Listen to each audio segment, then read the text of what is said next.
Je m'appelle Élise Joël, j'ai fait terminale S et aujourd'hui je suis en 4e année d'école d'ingénieur à l'IPSA. J'ai choisi l'IPSA parce que depuis toute petite en fait, je baigne dans le milieu des transports. Ma mère travaille chez Peugeot Sport et mon père travaille chez Air France.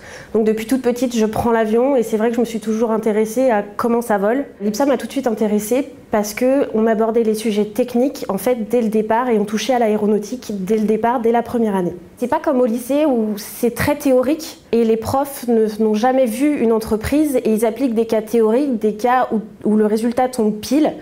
Et en fait, la différence en école d'ingénieur, c'est qu'on a des professeurs qui sortent d'industrie, qui savent gérer un problème qui parfois n'est pas résolvable et pourtant on leur pose une question technique pour le pourquoi du comment et ils sont capables de nous trouver une réponse qui nous convienne et de nous expliquer de 40 manières différentes pour qu'on comprenne.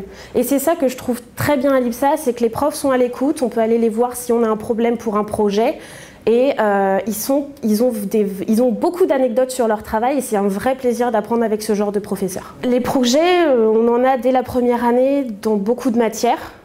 Donc en résistance de la matière, en aéronautique, tout ça, on touche à tout et on fait des projets dans tout parce qu'on nous apprend dès la première année à gérer un projet du début jusqu'à la fin. Et c'est ça qui est très intéressant. Et donc plus on avance dans les années, plus on fait des projets techniques et plus on se rapproche de la réalité en fait, du monde de l'entreprise où on fait des vrais projets avec des vrais problèmes à résoudre. Après mon diplôme, en fait, j'aimerais faire ingénieur d'affaires.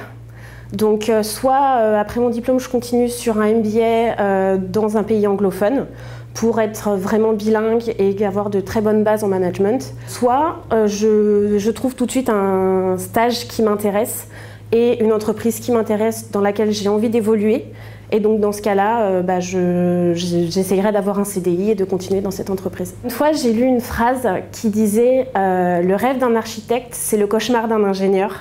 Et pour moi, ça résume très très bien la définition d'un ingénieur. Donc déjà, mettre en pratique toutes ces connaissances qu'il a acquises pendant ces 5 années d'études. C'est quelqu'un qui est capable de partir d'une idée très théorique, à un rêve, pour arriver à quelque chose, à un produit fini, physique, qu'on peut avoir et qui marche.